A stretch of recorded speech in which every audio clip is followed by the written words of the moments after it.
Bonjour à tous, c'est Nicolas. Aujourd'hui on se retrouve dans le jardin pour tester le Yuka de chez Mamotion. Il va me changer la vie.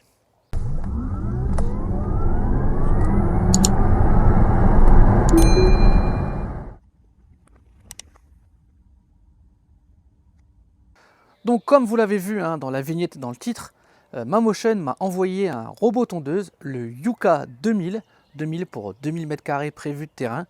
En fait c'est une variante, un dérivé du Luba que vous avez vu dans de nombreuses vidéos actuellement. Là c'est un petit peu son petit frère, mais en fait pas tout à fait, il y a quelques différences. Le Luba était surtout destiné au terrain accidenté, grande surface, terrain un peu compliqué, mais il était un peu plus cher. Là, le Yuka a une autre particularité, c'est que vous allez voir, donc il est un peu plus adapté au terrain, alors un peu plus petit, même si là c'est quand même 2000 m², ça reste des grands terrains, un peu moins accidenté quand même, il n'est pas 4 roues motrices. Par contre, vous le verrez dans la vidéo suivante, il a une particularité assez incroyable, c'est qu'il a un bac de ramassage qui va vous permettre de ramasser l'herbe ou les feuilles et qui va aller se vider et se remplir forcément automatiquement à l'endroit où vous souhaitez. Ça sera dans une prochaine vidéo, mais pour l'instant, on va vous montrer le déballage du Yuka, l'installation. Alors bien sûr, c'est un robot sans fil périmétrique, avec une borne classique, comme vous avez l'habitude maintenant, qui va communiquer par satellite et aussi par onde radio avec le robot. Mais celui-ci a aussi une vision avec les caméras qui va lui permettre, quand il ne capte pas bien le signal GPS, de quand même de ne pas se perdre, notamment sous les arbres ou sous éventuellement si vous avez des abris de jardin ou des choses comme ça qui dépassent un peu. Ça va vous permettre de ne pas perdre la communication et ça c'est vraiment top. Donc on va passer tout de suite à l'unboxing, on va voir un peu de quoi est fait le packaging. On va installer et on va faire la première configuration. Vous savez, ces robots se configurent un peu comme des petites voitures télécommandées. Vous faites le tour de votre jardin et après, c'est parti. Le Yuka arrive dans un carton très bien emballé. On voit tout de suite ce que c'est, on ne peut pas se tromper. Vous voyez que c'est un robot avec des grandes roues à l'arrière, petites roues à l'avant, caméra de détection ici, avec un petit système pour nettoyer, très original. En fait, un petit essuie-glace pour les caméras, donc ça, on verra ça plus tard. Donc voilà, dans le carton, on trouve les QR codes qui sont ici pour télécharger les applications, parce que bien sûr c'est un robot tondeuse qui va être connecté. Encore un QR code pour la notice. Et ensuite, donc tout est très bien emballé. Vous avez le premier carton avec le kit d'accessoires que vous avez ici. Donc on va l'ouvrir tout de suite. Donc vous allez trouver les petites agrafes pour attacher la base. Le petit tournevis qui va bien. Vous avez l'alimentation et le câblage pour le robot. Ensuite, on trouve la plaque de la base qu'on ira installer tout à l'heure dans le jardin. Ici, vous avez la petite notice qui va bien. Le mât pour l'antenne RTK. Donc bien entendu, ici, vous trouvez la fameuse antenne qu'on installera alors dans un endroit bien dégagé, c'est important, qu'il n'y ait pas de toiture au-dessus d'arbres, etc. Moi, je vais le mettre au coin de ma terrasse. On trouve un deuxième petit carton dans lequel on va trouver une alimentation encore. Une dernière petite boîte avec le crochet pour fixer l'antenne RTK. Et enfin, à l'intérieur du carton, on trouve le fameux Yuka. Donc je vais vous sortir la bête tout de suite. Alors dans le carton, on trouve donc l'arrière de la base avec le câblage. Il faut savoir qu'il n'y a pas besoin que l'antenne et la base soient branchées ensemble. Ça peut être à deux endroits différents, donc ça c'est super pratique. Et enfin, vous avez le Yuka qui est ici. Donc franchement, bel objet, très sympa. On va le sortir de son emballage. Dans le carton aussi, vous ferez bien attention, il y a des lames de rechange, donc c'est assez important, donc à ne pas jeter. Donc le robot en lui-même, vous voyez, il a deux énormes roues à l'arrière. Je peux vous le lever parce que là, il est encore tout propre. Vous avez une roue directionnelle à l'avant. Particularité, c'est qu'il a un plateau de coupe, en fait, qui va un peu s'ajuster par rapport au relief. Vous voyez, on peut non seulement varier la hauteur de coupe de 20 mm à 80 mm, mais il va aussi bouger un peu avec le sol et ça c'est plutôt pratique. 2 plateaux de coupe, hein, je vous mettrai toutes les descriptions après, on en parlera en détail, avec 3 lames à chaque fois, donc on va avoir une belle largeur de coupe, hein, un petit peu plus petite que celle du Luba, mais néanmoins quand même bien plus grande que la majorité des robots tondeuses qu'on trouve actuellement. Donc ça c'est vraiment top. Une évacuation, une poignée hein, pour le tenir. D'ailleurs on va tout de suite enlever les protections, ça sera fait. Voilà, donc là on a enlevé la protection en polystyrène, ça c'est pour le transport. Donc on a donc la poignée hein, ici pour le soulever, hein, on met la main ici. Donc comme je vous avais montré tout à l'heure, ici on a le double système de caméra. Hein. Donc il a vraiment une vision complètement périphérique, avec un petit essuie-glace pour nettoyer en cas de besoin. On a la hauteur de coupe qui est réglable ici manuellement, c'est pas avec l'application.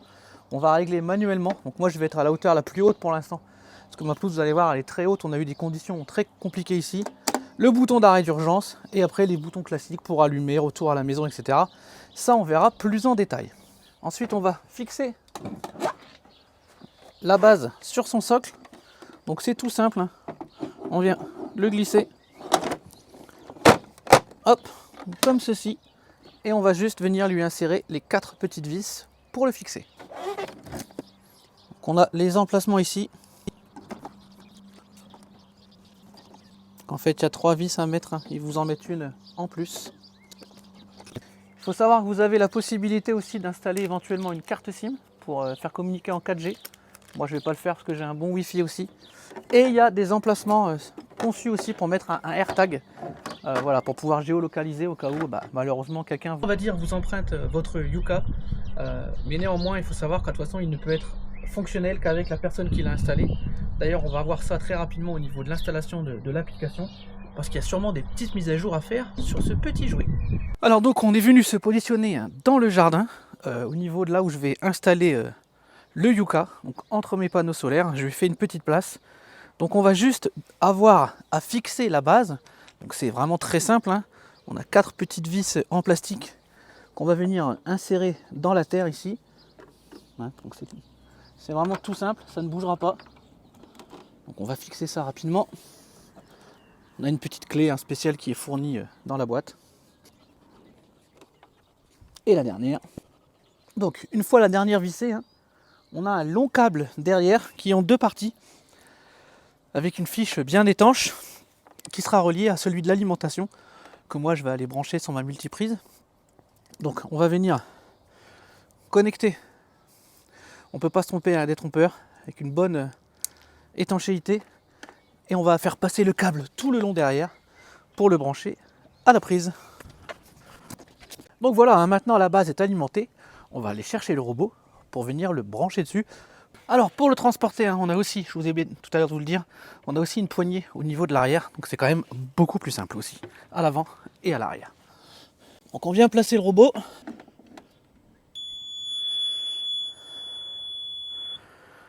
Vous entendez le signal, donc il s'est connecté. Donc maintenant, ce qu'il nous reste à faire, c'est l'appairer avec l'application. Donc on se retrouve tout de suite hein, sur l'écran avec le téléphone. Donc déjà, la première chose à faire, hein, c'est d'installer l'application MaMotion sur votre téléphone. Une fois que vous l'avez, on va appairer en fait l'appareil avec l'application. Donc on clique sur ajouter un appareil. Donc c'est un Yuka. Donc on va suivre les directives. Donc là il vient de trouver le Yuka. On va lui donner les paramètres réseau de la maison. L'association est réussie. Donc ensuite on va devoir aller vérifier quand même s'il n'y a pas de mise à jour à faire. On va dans version du firmware. On voit qu'on a une mise à jour à faire, on va la faire tout de suite. Donc on va laisser faire le robot et on se retrouvera nous tout juste après. Pour vous ça va prendre un instant, nous ça sera juste un tout petit peu plus long. Donc voilà, on entend hein, la mise à jour du firmware est terminée. Donc avant de lui faire une carte, ce qu'on va faire c'est qu'on va associer hein, la balise RTK tout de suite. Donc on va aller installer cette balise au bout de ma terrasse. Comme ça elle sera vraiment dégagée de de tout obstacle. C'est hyper important de bien placer la balise pour qu'elle n'ait pas d'obstacle, arbres, maisons, toits, etc. Si vous pouvez même, vous la mettez tout en haut de votre toit, c'est encore mieux. Mais moi je pense qu'au bout de ma terrasse, il n'y aura pas de souci. Donc on va installer ça, on va communiquer avec l'application et après donc on va pouvoir démarrer le tour du jardin. Donc la balise RTK, hein, c'est très simple. On a un mât qu'on va pouvoir venir agrandir comme ceci. Donc plus haut il va être, mieux ce sera, hein, forcément. Donc on vient visser ici.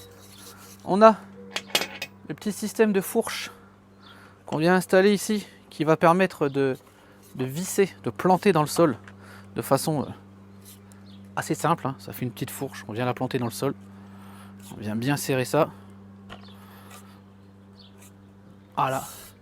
Ensuite, vous voyez que dans le mât ici, vous avez un trou, en fait c'est pour passer le câble à l'intérieur. Donc on vient placer le câble qu'on va venir récupérer et refaire sortir, hop, comme ceci. Ensuite, côté balise, on a l'antenne qu'il faut venir visser juste ici. Donc on en prend soin, on fait attention. On vient continuer à tirer le câble tranquillement. On vient tirer le câble et ensuite on va venir placer l'antenne ici avec le système de vis.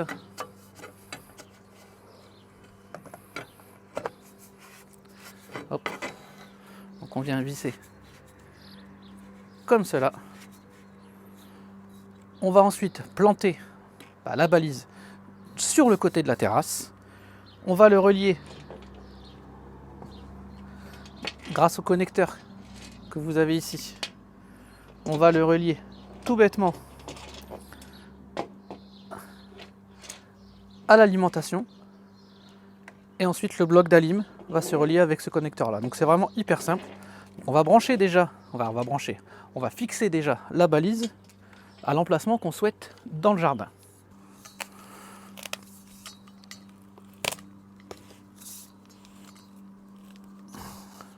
Voilà, comme ça elle ne bouge pas du tout.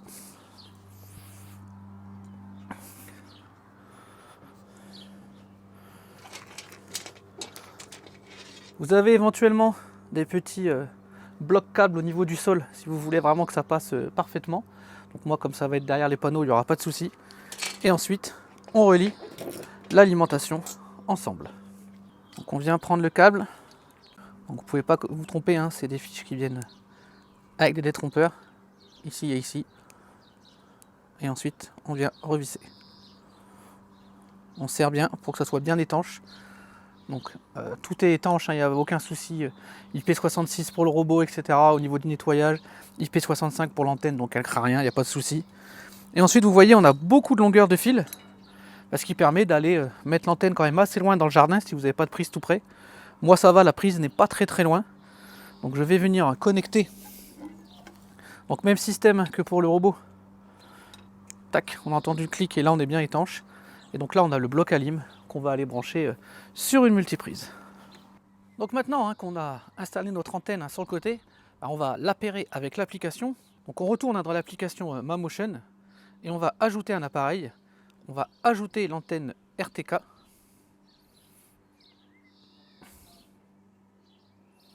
Donc là il recherche l'antenne.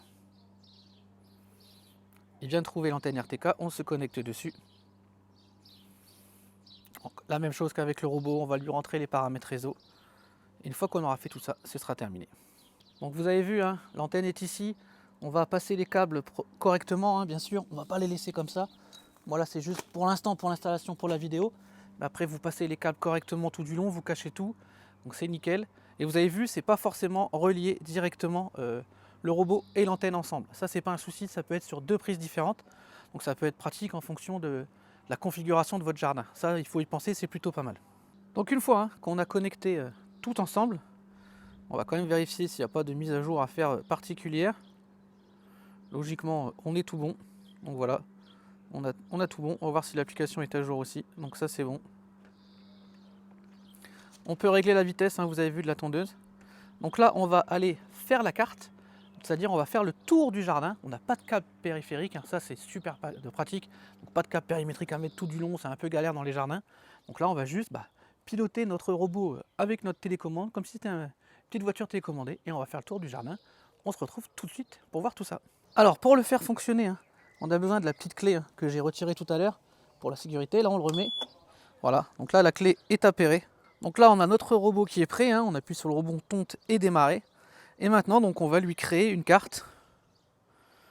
Donc on va dans carte, on clique sur créer, on va créer une zone. Donc là, on a une petite vidéo explicative, hein, pour savoir comment ça fonctionne. Donc il nous explique, hein, qu'il faut bien faire le tour, vérifier qu'il n'y a pas de fil pour ne pas l'abîmer. Donc on va démarrer. Donc là, vous avez vu, hein, ça va lui permettre de se positionner, de retrouver où est la base de recharge. Voilà, donc on va cliquer sur le bouton test. Là, il va calibrer un petit peu pour voir, pour se positionner en fait un petit peu dans l'espace.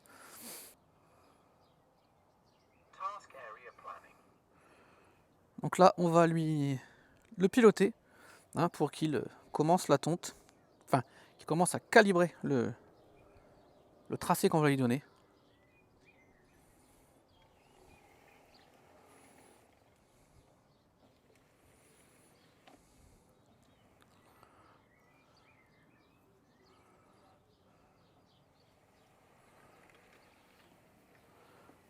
Donc on est parti pour lui faire le tour.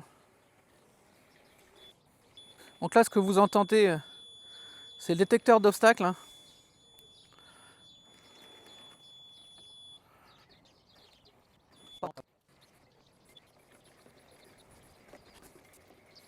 On prend son temps, hein, pour faire ça.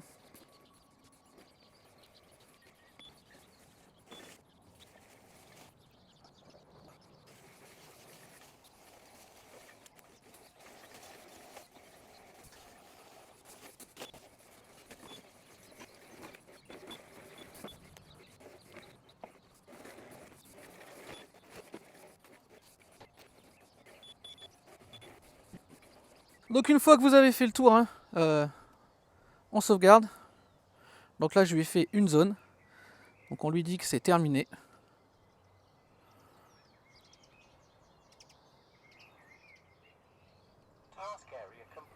Voilà, donc il vient de nous terminer notre zone. On configurera ma deuxième zone qui est un petit peu plus compliquée plus tard. On va déjà lui faire travailler cette zone. Et donc là, maintenant, le robot est prêt à tondre. Alors ici, vous avez la molette en appuyant qui permet de baisser ou de monter la hauteur de coupe. Donc moi, je vais mettre le plus haut possible, 90 mm, parce que la pelouse est haute. Et on va lui demander de démarrer la tonte. On va voir un peu comment il se comporte. Donc sur la carte, on voit, hein, la zone qui doit tondre. Donc on lui demande de tondre.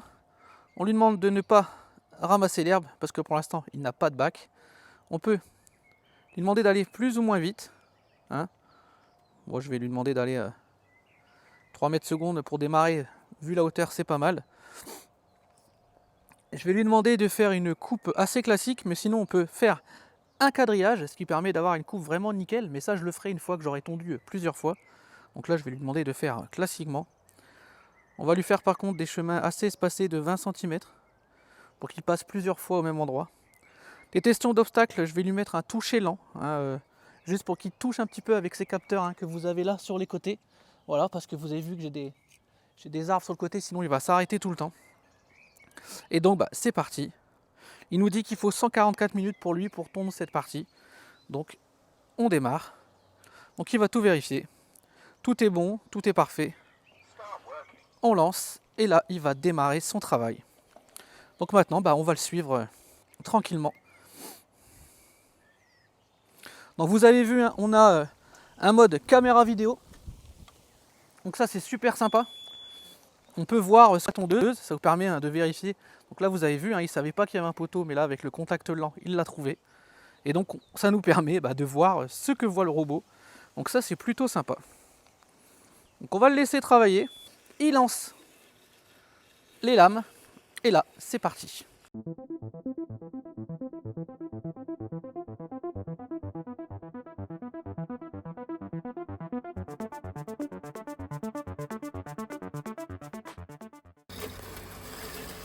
Vous avez vu, hein, il a réussi même à passer ici, hein, sur le côté. Donc ça c'est plutôt pas mal.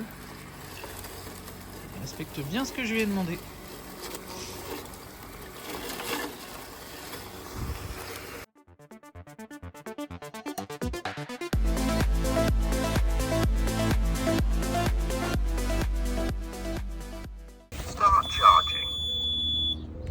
Donc là voilà, hein, il est retourné à sa base parce qu'il a moins de 15%.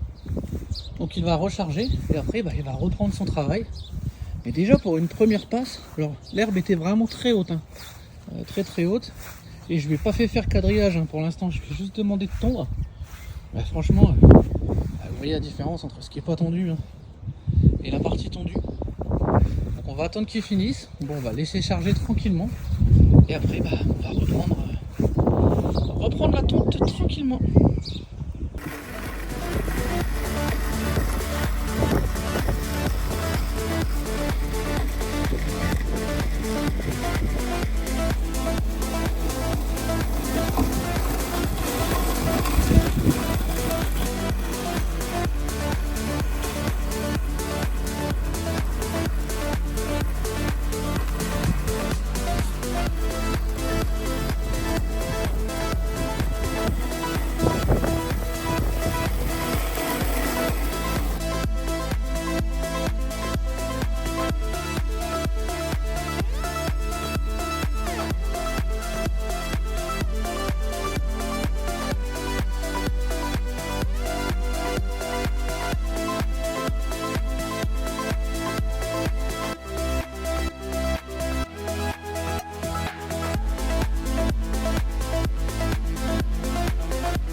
Donc là du coup hein, il a fini sa première tonte. Donc il retourne tranquillement à sa petite maison. Il va aller charger tranquille.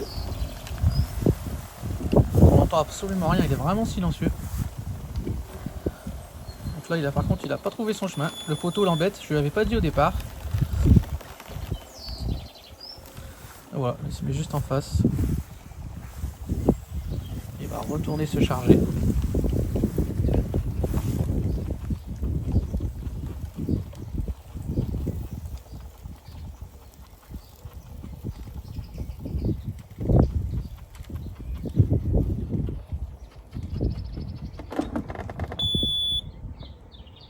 Voilà, il est en train de charger. On va aller modifier un tout petit peu la zone principale, parce qu'en fait le robot, il y a un endroit où il sortait un petit peu, et vu que j'ai fait une programmation qui tourne demain quand je serai pas là, on va le retrouver dans le chemin quand je vais revenir. Donc pour ça en fait il faut aller dans manuel, on retourne dans la carte, on fait modifier, donc là moi je vais modifier la zone 1, on clique sur les trois petits points, on dit modifier. Et donc il faut contrôler le robot pour aller le mettre dans la zone.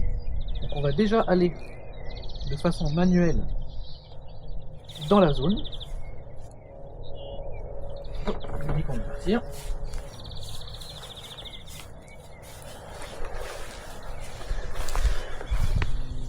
Donc on prend le contrôle du robot et on va l'emmener à l'endroit qu'on veut modifier.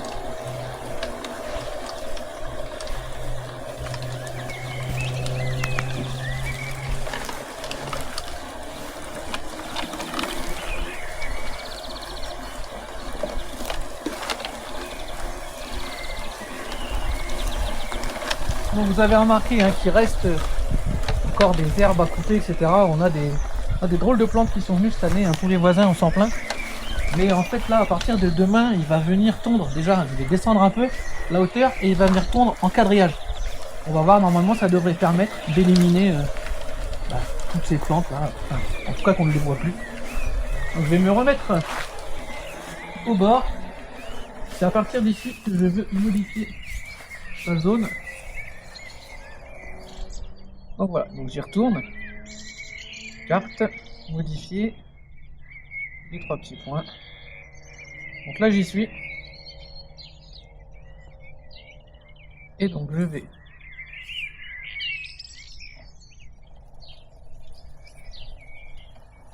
passer un tout petit peu moins près que ce que j'avais fait.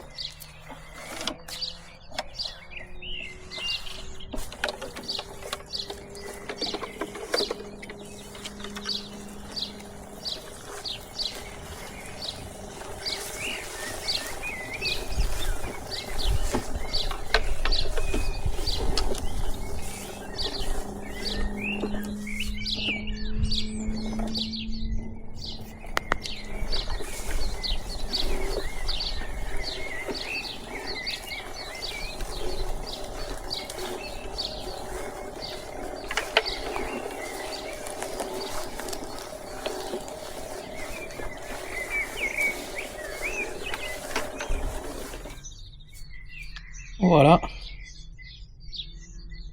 Donc là je vois la zone hein, qui est modifiée. Si je vous fais un petit gros plan, on voit que j'ai modifié un peu la zone. Et donc voilà, je vais lui dire terminé. Et donc voilà, il a modifié, vous avez vu, ça a effacé la petite partie. Donc voilà, à partir de maintenant, bah, je peux le ramener à sa base. Donc je clique juste sur retour à la charge. Et il va y retourner tout seul. Donc maintenant, bah, demain il va travailler, hein, il va faire son quadrillage. J'espère que je vais pas le retrouver bloqué sur le chemin, on verra ça demain. Mais bon, à demain Yuka. Alors hein, j'ai Yuka qui est derrière moi là en glisse de conclusion. Il est en train de terminer le quadrillage, hein. Donc là ça fait plusieurs jours hein, par rapport au début de la vidéo, ça fait plusieurs jours que le robot passe. Il a fait des passes croisées serrées, moins serrées, etc. Là maintenant il fait des passes plus larges. Je lui fais faire un jour en horizontal, un jour en vertical et ça suffit largement. Je vous expliquerai dans la prochaine vidéo exactement un petit peu tout ce qui se passe dans l'application, tout ce qu'on peut régler, tout ce qu'on peut faire. Je vous expliquerai aussi comment on crée des corridors pour faire des autres zones, parce que comme vous pouvez voir ici, hein, j'ai créé une deuxième zone. Alors pour l'instant c'est provisoire, hein, je lui fais une petite rampe, mais qui va lui permettre d'aller sur mon talus, zone qui est très compliquée. Mais vous pouvez voir, hein, j'ai tondu ma pelouse beaucoup plus bas que ce que je fais habituellement. Je vais pouvoir la revivifier un peu, elle en avait besoin, hein, ça fait des années que ça n'avait pas été fait, d'où la couleur un petit peu, mais elle est déjà en train de retrouver du vert. Ça c'est assez intéressant, donc elle va être vraiment nickel, nickel. À titre de comparaison, la pelouse qu'il y a ici était exactement comme celle-ci. Hein, c'est une toute petite zone que je n'ai pas encore faite exprès pour vous le montrer à la vidéo. La pelouse était dans cet état avant que le robot passe. Et franchement, vous allez voir, on va faire le tour du jardin un petit peu pendant qu'on va le laisser travailler. Et franchement, c'est assez spectaculaire. Ça fonctionne très très bien. Tant qu'on est là, vous pouvez regarder aussi. Pour l'instant, je n'ai pas passé le rotofil volontairement pour laisser ce qui dépasse. Et bien vous voyez que sur les côtés, il n'y a quasiment rien. Le long du grillage, il passe honnêtement aussi près que moi je faisais que ma propre tondeuse à main. Donc ça c'est vraiment génial. Sur les côtés, là, il passe super bien. Ici, je vais avoir un petit peu de rotofil à faire, mais c'est normal, j'ai mis les barres un peu trop près en fait, c'est aussi pour ça. Le long, il passe plutôt près quand même, hein. C'est quand même assez convaincant. Et vous voyez, le long de ma haie là par exemple, il passe nickel. Franchement, je faisais pas mieux que la tondeuse, donc ça c'est vraiment génial. Ici c'est pareil, je passais pas plus près. Quand on regarde sur le côté, le long du chemin là, il passe vraiment super bien. Autour de l'arbre, c'est nickel, il y va vraiment. Les seuls endroits où il va rester du rotofil à faire, mais c'est assez logique, c'est autour des pieds, hein, des obstacles. Donc voilà, hein, autour de la balançoire, autour du toboggan et autour du panneau de basket. C'est les seules choses qui vont rester. Mais déjà, vous voyez un peu la hauteur de la pelouse qu'il y a autour de ça. Sachant que moi, je l'ai fait manuellement parce qu'on peut le faire passer manuellement quand même. On peut aller un peu plus près manuellement. Mais malgré tout, vous voyez quand même le travail qu'il a accompli. C'est assez impressionnant. Donc encore, un immense merci à Mamotion de m'avoir envoyé ce Yuka 2000. Vous pouvez aller voir les liens en description. Là, il y a le Yuka 1500, le Yuka 2000. Pour l'instant, le bac n'est pas encore disponible. Ça sera encore dans une prochaine vidéo. Donc franchement, abonnez-vous à la chaîne si ce n'est pas encore fait. Activez les cloches pour avoir la suite. Hein. Comment fonctionne l'application, le multizone, les corridors et le fameux bac de ramassage qui est vraiment, à mon avis, un game changer. Donc, Restez connectés et moi je vous dis à très bientôt pour d'autres vidéos et d'autres tutos sur la chaîne Nikola Tesla. Bye bye.